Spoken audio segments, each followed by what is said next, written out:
As Christians, are we supposed to pray for people or write them off? Because I saw a video today where a girl said, don't listen to Chris Brown. When I walked up to this singer, I knew it was Chris Brown. But it's the thing that happened next that God is warning the body of Christ of and those that will listen. When I looked at him and he looked at me, his face shape-shifted. He contorted into a whole demon. When I woke up this morning, the Lord began to minister to me concerning that dream and told me to warn the people that is partaking in his music to stop. The Lord told me to warn the people of two things concerning this singer. There is a strong, seductive, and seducing spirit that is behind his music. The Lord also said to warn the people that there is always intention behind every performance that he does. God is saying to heed his words, especially women, because there are spirits that are on assignments to attach themselves through this man's music.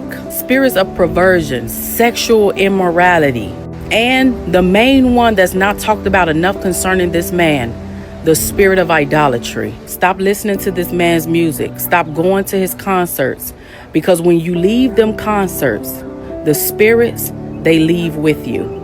Honestly, I don't think the answer is that simple. Now, let's be real.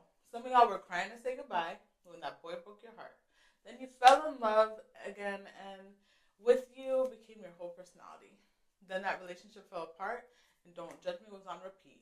You were staring out that window like you're in a music video. Don't act brand new. I've enjoyed Chris Brown's music for years because a lot of it was relatable. Like, in my head, we're best friends. Because he's just, I don't know, he's just that person. We've grown up with his music. We've celebrated to it, cried to it, gotten through breakups with it. Has he made mistakes? Absolutely. But haven't we all? Romans 3:23 says, "For all have sinned and fallen short of the glory of God." Not some of us, all of us. Now, as the years went on, yes, some of his music became more reflective of his lifestyle. And as Christians, we should absolutely use discernment.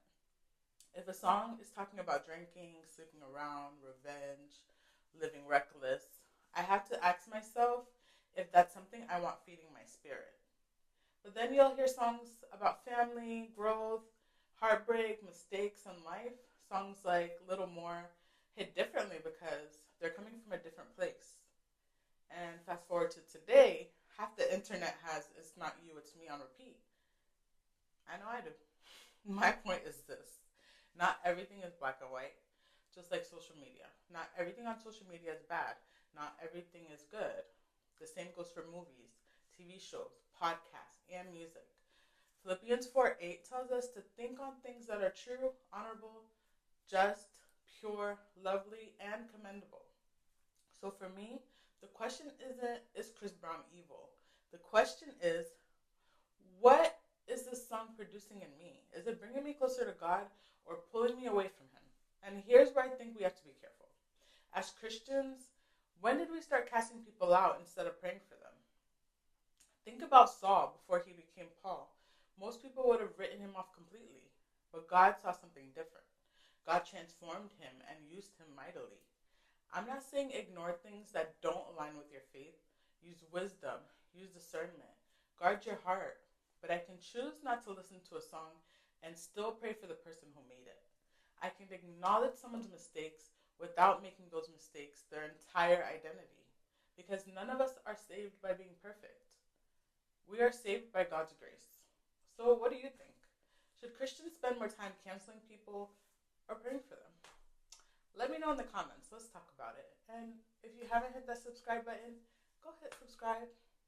Chris, we love you. We're praying for you. And we're rooting for you. And I know one day I'm going to go to your concert and you're going to be playing a worship song and we all going to be vibing. And God will be showering down his blessings on us. That's my vision. That's my goal for you. Bye.